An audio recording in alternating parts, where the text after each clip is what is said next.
Txaimae Jainan, Nafarroa koloretan 2025 saria jaso duenak komunitatea aniztasuna ulertuz eta errespetatuz sortzen dela adierazitu. Lurralde kohesioak bikakotx 5 milioi euro baino gehiago inbertituko ditu bizikleta bideetan 18 kilometro eraikitzeko eta hobetzeko. Turismok kanpaina bat jarri du abian komunitatean turismo sektoreak dituen balio positiboak sustatzeko. Ikasleen ekimenez, Palestinaren aldeko txokolate solidarioa eginen dute etzi Elizondon. Abenduaren 1-24 greba eginen dute Benito Meniko langilek.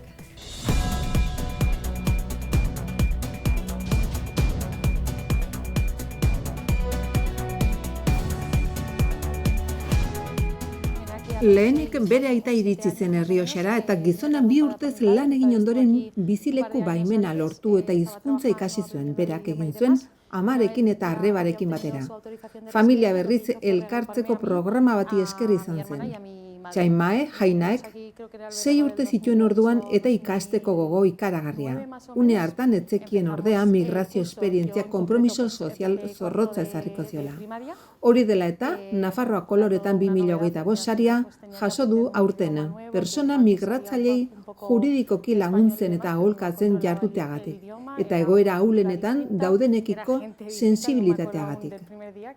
Gogoan du Jainanek udan iritsi zela, azkar ikasi behar izan nuen hizkuntza eskolan hasializatiko.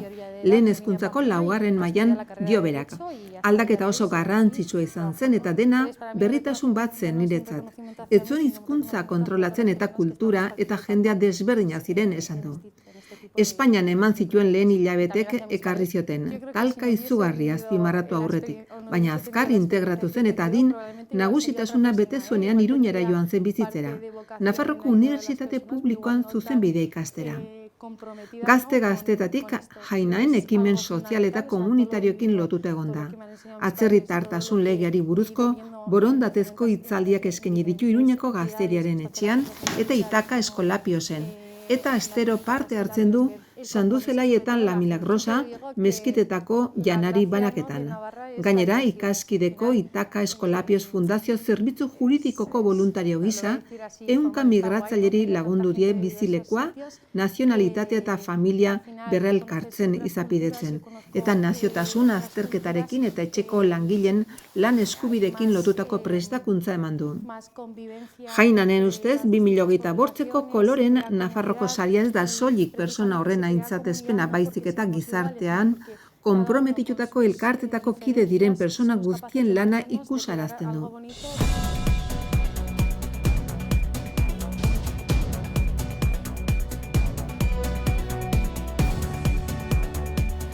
Nafarroko Gobernuko Lurralde Kohesiorako Departamentuak garraio eta mugikortasun jasangarriaren zuzendaritza nagusiaren bidez bikakotx 5 milioi euro inbertituko ditu guztira 2026ko irailera arte bizikletaren erabilerarako.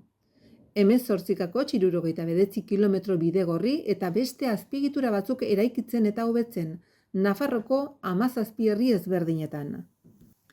Bizikleta azpiegiturak eraikitzeko garraio eta mugikortasun jasangarriaren zuzendaritza nagusiak ematen dituen laguntzen helburua da, tokiko erakundek beren herrietako hirigunei eta hiriartekoei azpiegitura horiek eman diezazkieten sustatzea eta horrela mugikortasun iraunkorra sustatzea. Laguntzen deialdiko bikakotx 5 milioi euro baino gehiago bizikletentzako bideak eraikitzeko edo egokitzeko 17 toki erakundek proposatutako 11 jarduketen artean banatuko dira zehazki, Abaigar, Altsasu, Antzin, Argedas, Cabanillas, Korella, Etxarrieranaz, Legaria, Murieta, Oko eta Bianako udalak eta Labeaga eta Larrion kontzejoak. Gainera Iruñerrian Ansoain, Esteribar, Uarte eta Orkoiengo udalek sustatutako jarduerak finantzatzen dira. Diruz lagunduko diren jardueretako aurreikusitako guztizko aurrekontua 3.993.000 eurokoa da. 2025an lizitazioan egongo dena eta 2026ko irailaren 30 baino lehen amaituta egon behar duena. Proiektu bakoitzeko gastuen 80%raino iristen dire laguntzak.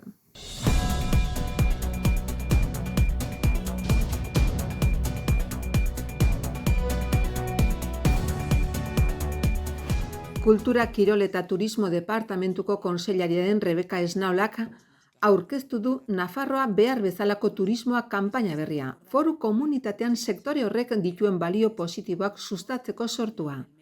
Zehazki honako hauek bezalako alderdiak nabarmenduko dira.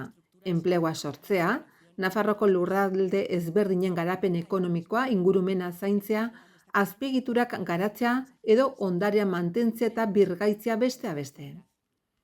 Kontseilariak azpimarratu nahi izan du turismo arloa nolabaiteko mesfidantza edo gizartearen gaitzespena ere pizten ari den une honetan beharrezkoa dela gogoraztea turismoaz hitz egitea enplegua, garapen ekonomikoaz, ingurumenaren zaintzaz, ondarearen konserbazioaz, azpiegituren garapenaz edo despopulazioa geldiarazteaz hitz egitea dela bertzea bertze.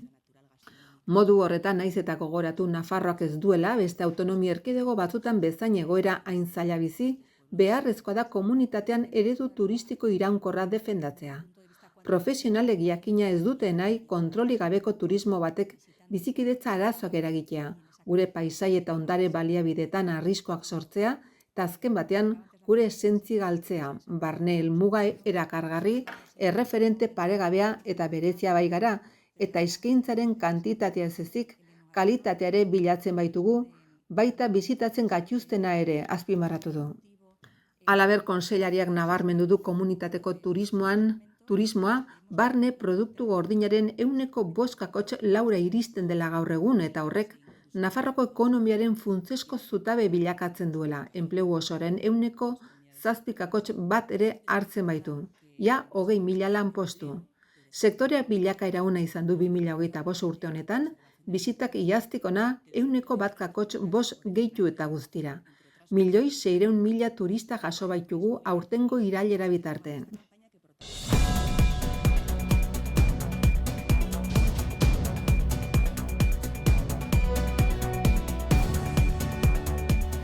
Ikasleen ekimenez, Palestinaren aldeko txokolate solidarioa eginen dute bihar Elizondon. Elizondo lanbide eskolatik abiarazi dute egitasmoa eta Baztan ikastolako eta Elizondoko eskola publikoko ikaslek ere parte hartuko dute. Are, lortutako irabaziak Palestinaren alde lanean ari den jala elkarte nafarrari bideratuko zaizkio. Elizondoko lanbide eskolako ostatu eta garbik eta laguntzaile zikloko ikaslek aurrezkuntza zikloko ikaslekin elkarlanean Palestinaren aldeko txokolate solidarioa antolatu dute azaroren 26an. Goizeko 10:00 aintzinera Elizondoko plazan. Bide beretik, Baztan ikastolako eta Elizondoko eskola publikoko ikaslek ere euren ekarpena eginen dute. Hala, Fermin Muguruzaren abesti batekin sortutako dantza erakustaldi eginen dute eta bertzelako dinamikak ere prestatu dituzte goiz osorako.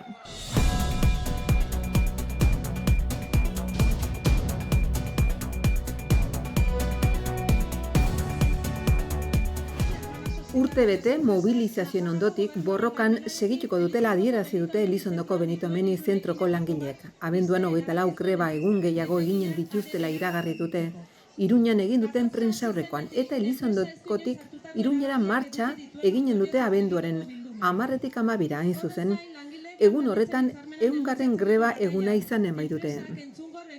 Hermanas Hospitalarias enpresak duela urte bat etzi zuen Elizondon dituen 3 eraikinetako bat eta geroztik borrokan ari dira langileak.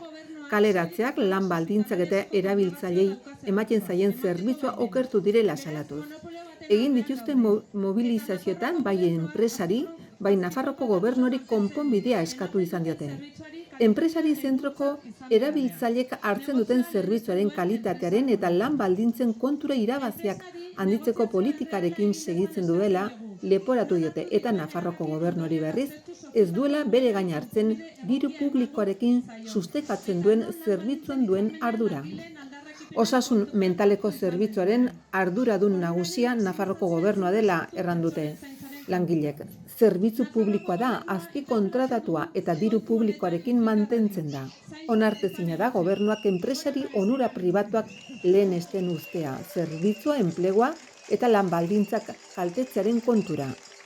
Langileak benetako negozio eskatu dute baldintzak hobetuko dituen hitzarmena lortzeko, soldatak hobetuz, lanaldia murriztuz eta lan kargak gutxituz. Ez da hobekuntzarik administrazioak enpresari baliabide egokiak eskatzen ez badizkio eta arreta eredu duina bermatzen ez bada. Bai erabiltzailendako, bai haiek hartatzen dituzten profesionalendako. Langileko oroitarazi dute gehienak emakumeak direla, prekarietate egoeran daudela, genero arrakala sufritzen dutela eta diskriminazio garbia jasaten dutela. Ez erabiltzaileek ez langileak ez gara merkantzia adierazi dute eta itxitako eraikinean adingabe migratzaileendako zentro bat irekiko dutela eta honela erran dute. Ez da zilegi guri sortutako kalteak kontuan izan gabe Nafarroko gobernuari eta enpresari interesatzen zaien bertze proiektu bat aintzinera ateratzea. Beraien ardura da eta ondorioz beraiei dagokie irtenbide duina ematea. Hau guztia kontutan hartuta horregatik erabaki dute greba egun gehiago egitea. Abenduaren 1-24 eginen dute eta horrekin batera abenduaren 10 Elizondon hasi eta abenduaren 12 Iruñan akituko den martxa ere bai. Abenduaren 10 Elizondotik Mugairira eginen dute, abenduaren 11 Mugairitik Harrera eta abenduaren 12 Harretik Iruñara. Abenduaren 12 Iruñan parlamentuaren aintzinean eginen dute ekitaldi nagusia, 11etan. Beraien aldarrikapenak lortu bitartean borrokan segitzeko asmoa agertzen dute.